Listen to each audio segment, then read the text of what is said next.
জামাই মিয়ারও শাওরিতে কাম করে। জামাই মিয়া শাওরি একদিক। সম্পত্তি আর মানুষ এক নির্মম পরিণতির ইতিহাস। আমরা যারা এখানে দাঁড়িয়ে আছি তারা সবাই জানি কেন এইভাবে বুকটা কেঁপে উঠছে। এই যে নিথর দেহটা শুয়ে আছে, এই জীবনের শেষটা এমন হবে কেউ কি ভেবেছিল? আজ শুধু একজন মানুষ মারা গেলেন না, আজ মারা গেল সম্পর্কের বিশ্বাস, মারা গেল মানবতা। এই মানুষটা ইনি সরল মনে তার আপন চাষির কাছ থেকে 4 বছর আগে কিছু জমি নিজের নামে রেজিস্ট্রেশন করে নেন। কিন্তু কিভাবে? কৌশলে, বিশ্বাসকে কাজে লাগিয়ে।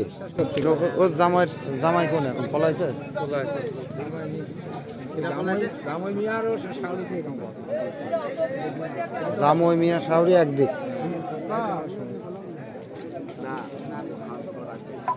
সেই দিন হয়তো তিনি ভাবেননি এই এক টুকরো জমি তার জীবন কেড়ে নেবে। যখন বিষয়টা জানাজানি হয়, সিদ্ধান্ত নিয়েছিলেন চাষির জমি চাষিকে ফেরত দেবেন।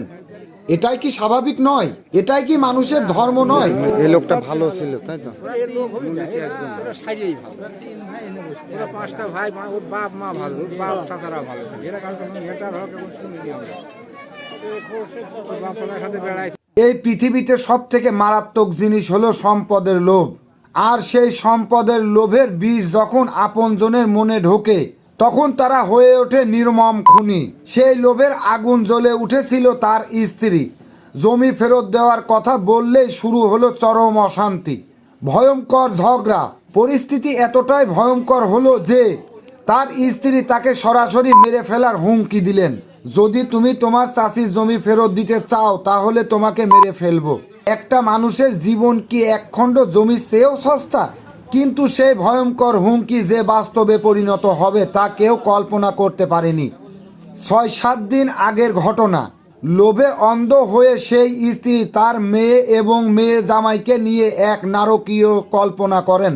উদ্দেশ্য একটাই, জমি ফেরত দেওয়া বন্ধ করা হবে।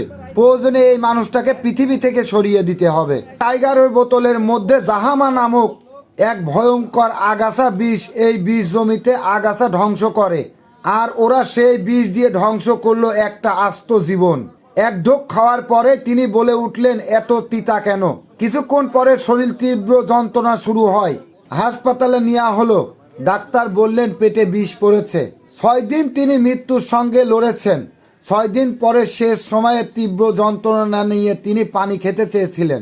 স্ত্রী পানির সঙ্গে লবণ মিশিয়ে তাকে দিল খেতে। বিশ্বাস করুন, এটা ছিল এক জঘন্য পরিকল্পনার শেষ ধাপ। পেটে বিষক্রিয়া নিয়ে থাকা জাহামা নামক এই আগাছা বিষের সাথে যখন লবণ মেশানো পানি খেয়ে ফেলেন, তখন সেই বিষের শক্তি বহুগুণে বেড়ে যায়, যেটা আরও মারাত্মক হয়ে ওঠে।